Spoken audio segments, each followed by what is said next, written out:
하나님, 저희가 기쁜 수요일에 모여 하나님께 찬양과 예배드립니다. 오직 하나님 홀로 영광을 받으시고 이곳에 오시는 모든 우리 성도분들 이번 주도 행복하고 하나님 믿음 안에서 살아갈 수 있게 지켜주시옵소서. 예수님의 이름으로 기도드립니다. 아멘.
사도신경 하심으로 신앙 고백드리겠습니다. 전능하사 천지를 만드신 하나님 아버지를 내가 믿사오며 그의 아들 우리 주 예수 그리스도를 믿사오니 이는 성령으로 잉태하사 동정녀 마리아에게 나시고 본디오 빌라도에게 고난을 받으사 십자가에 못 박혀 죽으시고 장사한 지 사흘 만에 죽은 자 가운데서 다시 살아나시며 하늘에 오르사 전능하신 하나님 우편에 앉아 계시다가 저리로서 산 자와 죽은 자를 심판하러 오시리라. 성령을 믿사오며 거룩한 공예와 성도가 서로 교통하는 것과 죄를 사하여 주시는 것과 몸이 되어 사는 것과 영원히 사는 것을 믿사옵나이다. 아멘. 찬송가 11장 함께 찬송하시겠습니다.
이 시간 함께 은혜 받은 하나님의 말씀 이사야서 45장에서 함께 보도록 하겠습니다. 구약성경 1023페이지 1024페이지 이사야서 45장 9절에서 10절까지 말씀입니다. 짧은 말씀이니까 우리 다 같이 한 목소리로 봉독하시겠습니다.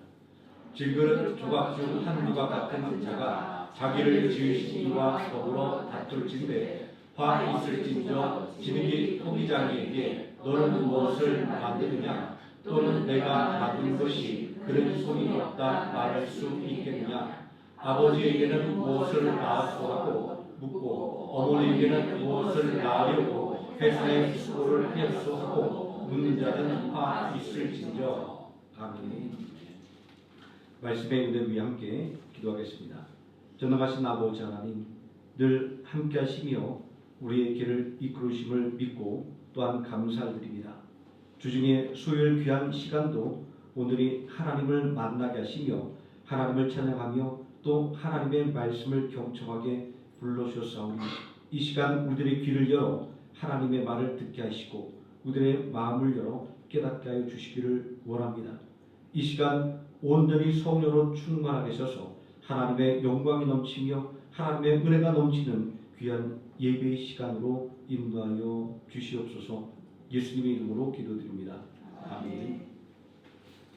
오늘 봉독한 하나님의 말씀, 나를 빚으시는 하나님이란 제목으로 하나님 말씀의 은혜를 함께 나누도록 하겠습니다. 하나님의 백성이라고 자부하던 유다 나라에 큰 환란이 닥쳤습니다. 바벨론 제국의 침략 앞에 나라가 망할 위험에 처해 있었기 때문입니다. 유다의 동맹국들은 이미 다 망해버린 뒤였습니다. 강력했던 애국도 바벨론 제국 앞에서는 무력하기는 매 한 가지였습니다.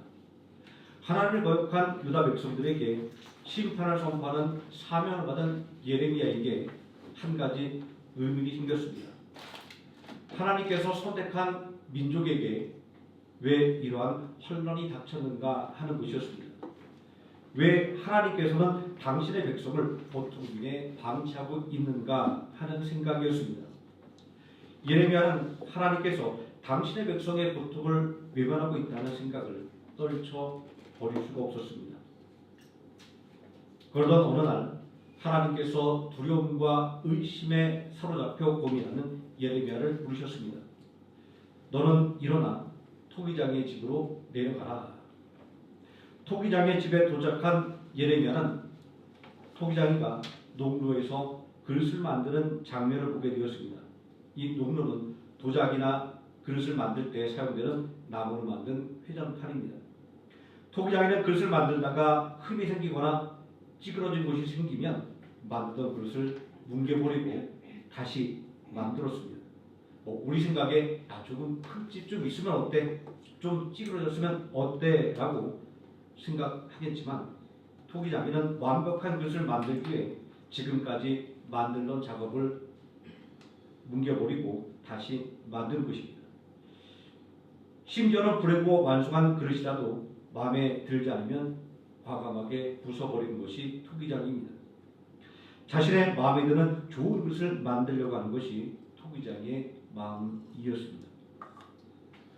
예레미야 18장 4절 말씀을 보면 토기장의 철학을 이렇게 묘사하고 있습니다. 진흙으로 만든 그릇이 토기장의 손에서 터지매 그가 그것으로 자기 의견에 좋은 대로 다른 그릇을 만들더라. 토기장에는 자기 의견에 좋은 대로 그릇을 만드는 사람입니다. 그렇게 그릇이 왜 나를 이렇게 만들었냐고 토기장에게 따질 수 없습니다. 하나님은 예레미야에게 당신을 이렇게 소개하고 있습니다. 나는 유다 백성을 빚은 토기장이다 라고 말입니다. 유다 백성은 토기장인 하나님께서 빚으시는 진흙에 비유되었습니다. 자기의 의견에 따라 그릇을 빚는 토기장이와 진흙의 관계가 바로 하나님과 하나님의 백성, 유다 백성 간의 관계였던 것입니다. 하나님은 예레미야에게 토기장이가 작업하는 장면을 바라본 것을 통하여 당면한 환란 일에 두려워 떨며 입맛을마저 의심하는 예레미야에게 평안과 확신을 내려주신 것입니다. 토기장이에게 자기 의견에 따라 그릇을 만드는 권한이 있는 것처럼 하나님도 자기 의견에 따라 당신의 백성을 빚어낼 권한이 있다고 말입니다. 이사야 선지자와 예레미야 선지자는 서로 만난 적이 없습니다. 그들이 살았던 시대가 달랐기 때문입니다. 또 사역 면에서도 분명하게 대비되는 사람이었습니다. 이사야 선지자는 아수르 제국의 침공 앞에 풍전등화의 위기를 맞았던 유다 나라를 구해냈던 위대한 선지자였습니다. 반면 예레미야 선지자는 바벨론 제국 앞에서 망해가는 유다 나라를 바라보아야 하는 무기력한 선지자였습니다. 그러나 이들은 하나님께서 주시는 사명 안에서 만나게 되었습니다. 이사야 선지자는 히스기야 왕 때 활동했던 선지자였습니다. 히스기야 왕 때는 아수르 제국의 위협에 맞서 싸우던 시기였습니다. 이렇게 보면 이사야 선지자와 예레미야 선지자가 연결된 이유가 하나도 없습니다. 그런데 이사야서 40장부터는 앞으로 다가올 바벨론의 위협과 바벨론의 포로가 된 유다 백성들이 어떻게 회복될 수 있을 것인가에 대한 이야기로 가득 차 있습니다. 그리고 이사야서는 더 나아가서 죄와 사망의 포로가 된 인간을 구원하실 메시아의 사역에 대해서 증거하고 있습니다. 자, 이러한 바벨론의 미혹과 그리고 바벨론의 포로가 될 유다 백성들에 대한 관심에서 다른 시대를 살았던 이사야와 예레미야가 한 지점에서 만나게 된 것입니다. 바벨론의 침공으로 인해 고통당한 유다 백성들이 하나님의 임마누엘을 불신하게 된 것은 하나님의 도움의 손길을 느낄 수 없었기 때문입니다. 또 하나님께서 일하시는 방법을 깨닫지 못했기 때문입니다. 무지와 불신에 사로잡힌 유다 백성들을 깨우치기 위해 하나님께서는 토기장의 비유를 들려주신 것입니다. 토기장이가 자기 의견대로 그릇을 만들듯이 토기장인 하나님께서도 당신의 계획대로 유다 백성들을 빚어가는 것이다 라고 말입니다. 하나님을 토기장이 그리고 하나님의 백성을 그릇에 비유하는 말씀은 우리를 향한 하나님의 주권과 우리를 향한 하나님의 놀라운 섭리를 분명하게 보여주고 있습니다. 자, 그렇게 오늘 우리에게 주신 이 토기장의 비유 말씀 속에서 토기장인 하나님께서 진흙 같은 이스라엘 백성들을 어떻게 빚으시고 변화시켜가는지 살펴보고자 합니다. 그리고 아울러서 오늘을 살아가는 하나님의 백성인 성도를 하나님께서 어떻게 빚으시고 어떻게 변화시키는지 알아보고자 합니다. 하나님을 불신하고 떠난 유다 백성들이 환난 중에서 하나님을 원망했습니다. 나아가 당신의 백성과 함께 하시는 하나님의 임마누엘을 의심하게 이르렀습니다. 그러자 하나님에 대한 원망과 불평이 본물 터지듯 흘러나오기 시작했습니다. 이사야서 45장 9절과 10절은 이러한 유다 백성들의 원망과 불평을 담고 있습니다. 질그릇 조각 중 한 조각 같은 자가 자기를 지으신 이와 더불어 다툴진대 화 있을진저 진흙이 토기장이에게 너는 무엇을 만드느냐 또는 내가 만드는 것이 그를 손이 없다 말할 수 있겠느냐 아비에게는 무엇을 낳았나이까 묻고 어미에게는 무엇을 낳으려고 해산수고를 하였나이까 묻는 자에게 화 있을진저. 유다 백성들이 하나님께서 자신들을 약하게 만들었다고 못나게 만들었다고 하나님을 원망하고 있습니다. 하나님께서 자신들을 강하게 잘나게 만들지 않았다고 불평하고 있습니다. 새겨 들어보면 마치 어린아이들이 하는 원망과 불평과 같습니다. 어린아이들은 이렇게 말을 합니다. 엄마, 왜 나를 이렇게 못생기게 낳았어? 엄마, 왜 나를 이렇게 머리 나쁘게 낳았어? 라고 말합니다. 제 막내 동생이 유치원 다닐 쯤 나이에 아주 저지를 많이 했습니다. 어린아이들이 다 그렇듯 부주의하게 놀다가 선반위에 물건을 떨어뜨리거나 접시를 깨거나 컵 등을 깨는 일이 다반사였습니다. 어느 날인가 어머니 화장대에서 놀다가 우리가 쓰던 스킨 로션을 떨어뜨려서 깨뜨렸습니다. 어머니가 혼날 것을 예감한 막내 동생은 엄마에게 달려가서 이렇게 말하는 것이었습니다. 엄마, 맨날 저지르만 하는 나를 왜 낳았어? 라고 말입니다.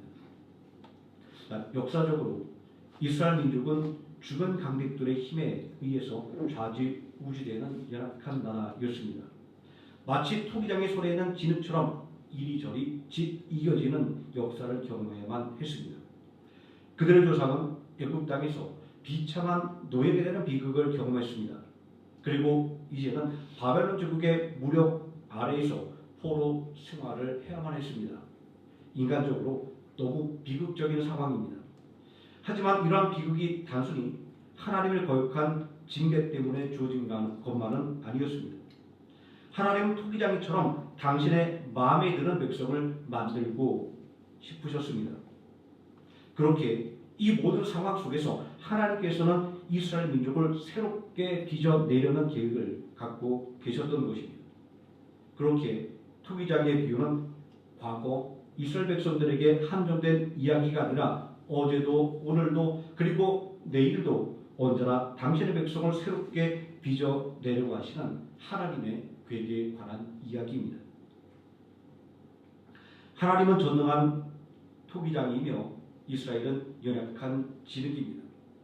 이사야서 45장 9절과 10절은 토기장이의 절대적인 주권을 강조합니다.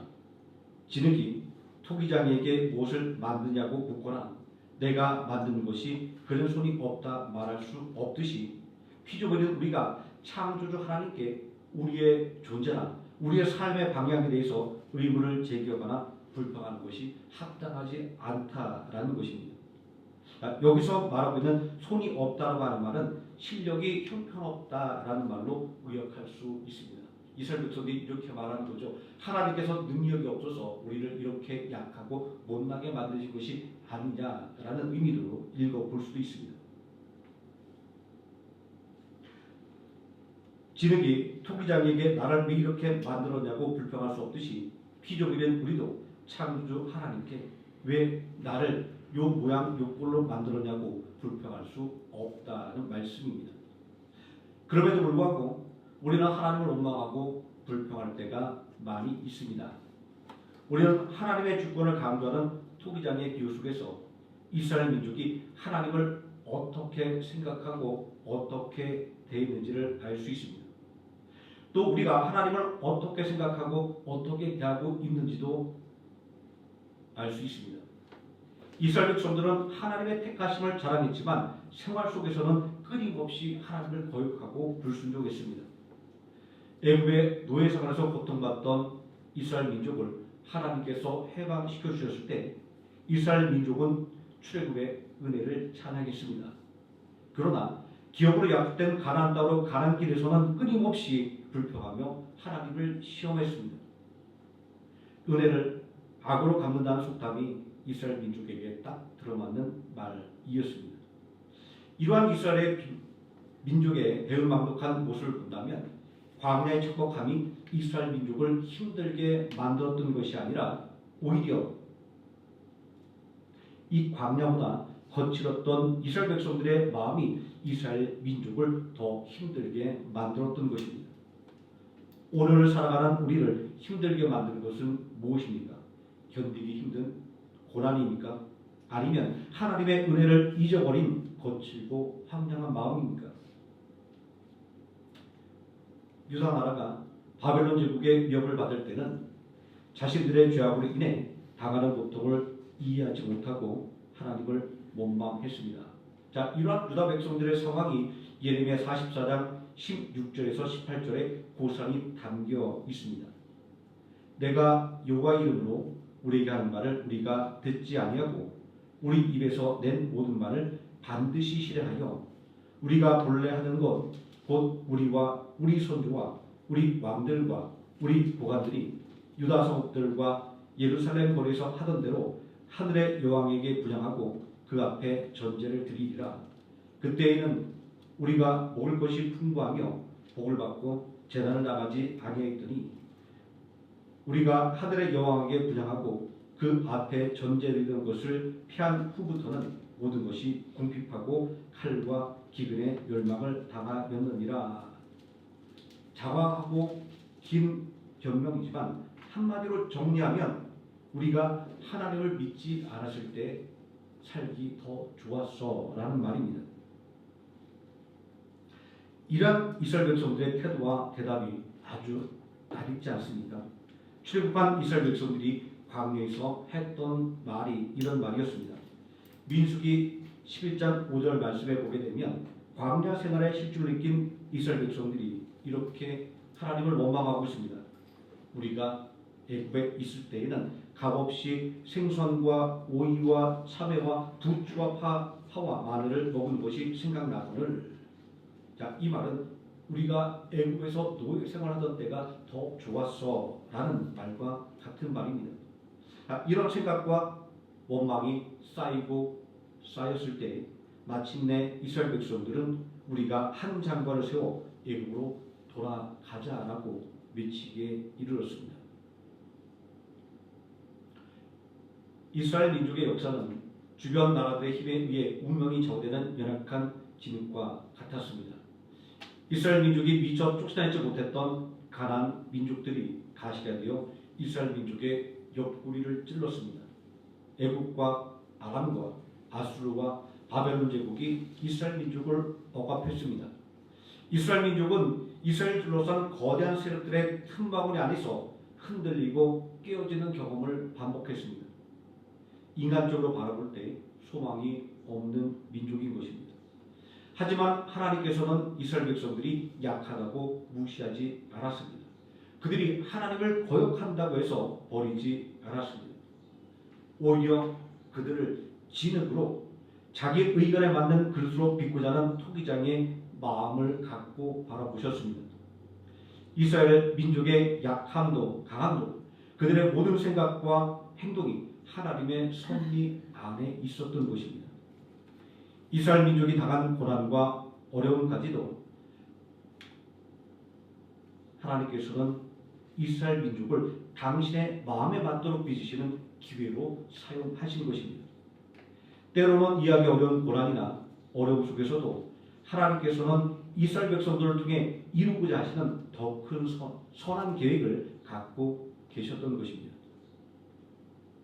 하지만 이스라엘 백성들은 자신들을 하나님의 뜻에 합당하게 빚어내기를 원하시는 하나님의 빚으심을 거부했습니다. 이사야서 45장 10절 말씀에 보면 이스라엘 백성들이 하나님의 빚으심을 거부하는 장면이 기록되어 있습니다. 아버지에게는 무엇을 낳았소 하고 묻고 어머니에게는 무엇을 낳으려고 해산에 수고를 하였소 하고 묻는 자는 화 있을진저. 하나님은 이 말씀 속에서 부모에게 자신을 낳은 것을 불평하는 사람들의 어리석음을 책망합니다. 이 비유가 말하고자 하는 것은 우리를 지으신 하나님께 우리의 존재 자체를 불평하는 것과 다름이 없습니다. 이스라엘 백성들이 하나님을 향하여 무엇을 낳았나이까? 무엇을 낳으려고 해산의 수고를 하셨습니까? 라고 묻는 질문은 하나님께서 이스라엘 민족을 하나님의 백성으로 삼으신 것 자체에 대한 불순종적인 태도를 의미합니다. 그들은 하나님께서 자신들을 특별히 택하시고 구원하신 것에 감사하기보다는 자신들이 죄악과 불순종함으로 인해 겪는 고통을 외부의 환경이나 심지어 하나님 탓으로 돌리고 있었습니다. 그러므로 이스라엘 백성들이 변화를 경험해야 할 상황은 명확했습니다. 첫 번째는 출애굽 후 광야에서 그들은 하나님 말을 의지하고 신뢰하는 방법을 배워야만 했습니다. 애굽의 노예 근성을 버리고 자유인으로서 하나님의 백성으로서 거듭나야만 했습니다. 그러나 그들은 끊임없이 불평하고 우상을 숭배하며 하나님의 빚으심을 거부했습니다. 둘째, 바벨론 제국의 무력 아래에서 그들은 자신들의 죄악을 깨닫고 하나님께로 돌아와야 했습니다. 이 포로 생활은 그들에게 우상을 버리고 진정으로 하나님만을 예배하도록 빚으시는 하나님의 강권적인 손길이었던 것입니다. 이 고통스러운 과정 속에서 이스라엘 백성들은 자신들의 불순종과 하나님 향한 반역을 깨닫고 회개에 이르게 되었습니다. 마치 질그릇이 깨져 다시 빚어져야 하듯이 이스라엘 백성들은 고난을 통해 새롭게 빚어지는 과정을 겪었던 것입니다. 신명기 8장 2절에서 3절 말씀은 이스라엘 백성들을 하나님께서 원하시는 모습으로 새롭게 믿기를 원하시는 하나님의 뜻을 알려주고 있습니다. 내 하나님 여호와께서 이 40년 동안에 내게 광야길을 걷게 하신 것을 기억하라. 이는 너를 낮추시며 너를 시험하사 내 마음이 어떠한지 그 명령을 지키는지 지키지 않는지를 알려 하심이라. 너를 낮추시며 너를 줄이게 하시며 또 너도 알지 못하며 내 조상들도 알지 못하던 만나를 내게 먹이신 것은 사람의 떡으로만 사는 것이 아니요 여호와 입에서 나오는 모든 말씀으로 사는 줄을 내가 알게 하려 하심이라. 하나님께서 원하시는 이스라엘 백성들의 모습입니다. 이스라엘 백성들은 광야에서 40년 동안 받은 훈련을 통해서 이렇게 하나님께서 원하시는 모습으로 변화된 것입니다. 이처럼 하나님께서는 이스라엘 백성을 당신의 마음에 맞도록 빚으시는 하나님이십니다. 다시 말해서 이스라엘 백성이 당하는 모든 고난은 애매하게 당하는 고난이 아니라 모두가 하나님께서 이스라엘 백성들에게 복을 주기 위한 과정이었던 것입니다. 그렇다면 우리는 어떻게 해야 할까요? 우리는 토기장이신 하나님 앞에 겸손하게 순종해야 합니다. 이스라엘 백성이 과거에 광야와 바벨론 제국이라는 거대한 힘 아래에서 무력한 생활을 했었던 것 같이 우리 역시 삶의 거단 파도 속에서 무력함을 느낄 때가 있습니다. 질병, 경제적인 어려움, 관계 문제 등등 우리 힘으로는 도저히 어찌할 수 없는 상황들을 만날 때가 있습니다. 그러나 그 모든 상황 속에서도 우리를 당신의 뜻에 합당하게 빚어가시는 하나님의 손길을 신뢰해야 합니다. 우리의 생각과 뜻을 내려놓고 하나님의 손길에 우리를 온전히 맡겨야 하는 것입니다.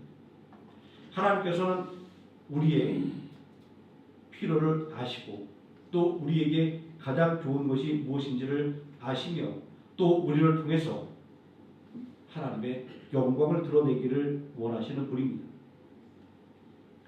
하나님의 마음에 합당한 사람이라는 평가를 받은 사람이 있습니다. 이런 사람에게는 아무런 부족함도 없고 아무런 불안도 없을 것이다 라는 생각이 듭니다. 그런데 하나님의 마음에 합당한 사람에게는 이렇게 평안하고 복된 삶만이 있을까요? 하나님의 마음에 합당한 사람이라는 평가를 받은 사람은 다윗이었습니다. 그런데 우리가 알고 있는 다윗의 삶은 고난을 넘어서는 역경의 삶이었습니다. 험난한 인생길을 걸었던 사람이었습니다. 그가 누린 삶의 풍요로움과 영광은 고난을 이겨낸 후에 주어진 것이었습니다. 다윗은 시편 23편에서 이렇게 고백하고 있습니다. 여호와는 나의 목자시니 내게 부족함이 없으리로다. 내가 사망의 음침한 골짜기로 다닐지라도 해를 두려워 않을 것은 주께서 나와 함께 하심이라. 주의 지팡이와 막대기가 나를 안위하시나이다. 이 고백이 다윗이 고난당하는 중의 고백이었다고 한다면 다윗은 자신을 온전한 그릇으로 빚어가시는 하나님의 손길을 인정하고 순종했음을 고백하는 말입니다. 하나님께서 이끄심을 믿었기에 고난의 순간도 다윗은 감사하며 찬양할 수 있었던 것을 알 수 있습니다. 자, 또 반면에 이 고백이 다윗이 모든 수고를 마치고 평안과 영광을 누릴 때 했던 것이라고 한다면 하나님께서 자신을 온전한 것으로 빚었음을 인정하고 고백하는 것입니다. 하나님께서 나의 인생을 전적으로 책임져 주셨다고 하는 것을 고백하는 것입니다. 하나님은 고단한 인생길을 걸었던 다윗의 삶의 인도자가 되어 주셨던 것입니다. 하나님과 가까이함이 세상 무엇보다 가장 큰 복이었습니다. 아삽도 시편 73편 28절에서 하나님과 가까이함이 복이라고 고백을 하고 있습니다. 다윗을 고난의 삶으로 인도하신 하나님의 뜻은 다윗으로 하여금 하나님을 온전하게 의지하도록 만들기 위함이었습니다. 다윗을 겸손하게 만들기 위함이었습니다. 하나님의 마음에 합당한 자로 만들기 위함이었던 것입니다. 아프리카 내륙 중부에 칼라하리 사막이 있습니다. 이곳에 아주 영도가 높은 호수가 있습니다. 우기 때 비가 쏟아지면 만들어지는 이 호수는 건기가 시작되면 물이 줄어들기 시작합니다. 자, 원래 소금기가 많았던 곳이라서 건기가 돼서 물이 줄어들기 시작하면 이곳은 소금밭이 되기 시작합니다. 자, 이 호수에는 해마다 홍학대가 찾아옵니다. 다른 동물들이 살 수 없는 곳이어서 홍학대는 이곳에서 안전하게 알을 낳고 새끼를 까게 됩니다. 알이 부화하기 시작하면 건기가 시작이 됩니다. 호수가 소금덩이로 변하기 시작하는 것입니다. 그래서 알이 부화하면 홍학대는 어린 새끼들을 데리고 다른 호수를 찾아 이동하기 시작합니다. 새끼들이 아직 날 수 없는 상황이기 때문입니다. 자, 사람들에게 이 행진은 죽음의 행진처럼 보였습니다. 왜냐하면 날지 못하는 이 새끼 홍학들이 뜨거운 햇빛이 내리쬐는 이 사막을 물 한 모금 마시지 못하고 걸어갈 때 전체의 약 4분의 1 정도가 이 사막에 건너가는 길에서 죽고 만다라고 하는 것입니다. 그럼에도 불구하고 이 홍학 어미들은 자기 자식들을 데리고 죽음의 행진을 하게 되는 것입니다. 늦게 알에서 깨어나는 호각 새끼들이 있습니다. 자, 이들은 어미는 없지만 본능적으로 어미가 걸어간 길을 따라 걸어가기 시작합니다. 자, 그러나 이미 소금 웅덩이로 변하기 시작한 호수에서 어미가 갔던 길을 따라가는 호박 새끼의 다리는 소금 덩어리가 달라붙기 시작합니다. 마침내 그 무게를 지탱하지 못하고 호박 새끼는 소금 웅덩이에 쓰러져 죽음을 맞이하고 맙니다. 어미 호박들이 어린 새끼를 데리고 고난의 길을 걸어갈 수밖에 없었던 이유가 바로 여기에 있었던 것입니다. 어미 호박들이 새끼들을 탄한 목마름과 피로 인해 죽을 수밖에 없는 사망으로 이끌어두는 것은 그것만이 그 새끼들을 살릴 수 있는 길이었기 때문입니다. 그렇게 단호하게 어린 새끼들을 데리고 고난의 행진, 죽음의 행진을 시작했던 것입니다. 하나님께서 우리를 빚어가시는 과정은 때로는 고통스럽고 이해하기 어려울 때가 많이 있습니다. 그러나 그 과정은 우리를 더욱더 강하고 더욱더 존귀하고 더욱더 하나님의 뜻에 합당한 존재로 만들어가기 위한 하나님의 일하심의 과정임을 기억해야만 합니다. 이제 우리가 해야 할 일은 하나님의 인도하심을 신뢰하고 하나님의 말씀에 순종하며 하나님의 뜻을 따라 살아가야 하는 것입니다. 우리가 순종할 때 하나님께서는 연약한 진흙이었던 이스라엘 백성을 당신의 거룩한 백성으로 변화시켰던 것처럼 우리 또한 하나님의 영광을 드러내는 귀한 도구로 빚어 나가실 것입니다. 나를 하나님 뜻에 합당하게 만들어 가시는 하나님을 바라보며 주어진 모든 환경 속에서 낙심하지 말고 감사와 찬양을 드리는 하루의 생명학교의 성도님 되셔서 이스라엘 백성과 같이 하나님 주신 은혜를 받아 누리시는 성도님 되시기를 예수님의 이름으로 축원드립니다. 아멘. 기도하시겠습니다. 전능하신 아버지 하나님,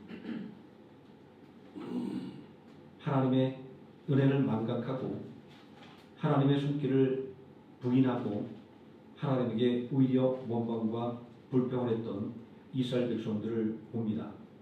그러나 토기장이가 자기의 마음에 맞는 그릇을 만들어 가듯이 완벽한 그릇을 만들어 가는 것처럼 하나님께서도 우리를 하나님의 마음에 합한 자로 만들어 하나님께서 주시는 은혜와 복을 누리게 만들길 원하시는 분이라고 하는 사실을 오늘 말씀을 통하여 다시 한번 깨닫게 됩니다.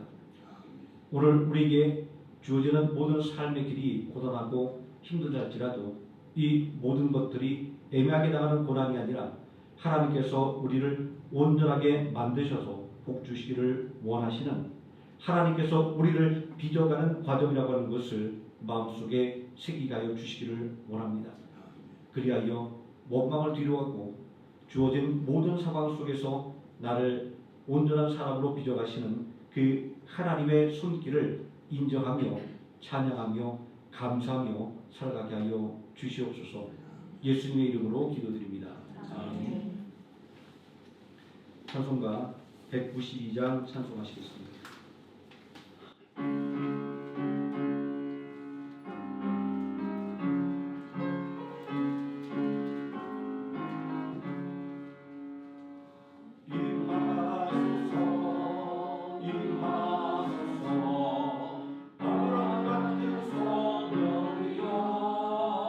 물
지금은 우리를 권하신 예수 그리스도의 은혜와 우리를 권하기 위하여 독생자 예수 그리스도를 십자가에 내주신 성부 하나님의 사랑과 우리와 함께 동행하시는 성령 하나님의 임마누엘이 나를 빚어가시는 하나님의 위대한 손길을 인정하는 믿음 가운데 하나님을 찬양하며 감사로 살기를 다짐하는 모든 성도들 머리 위에와 하루의 생을 함께 머리 위에 지금부터 영원토록 함께 계실지어다. 아멘.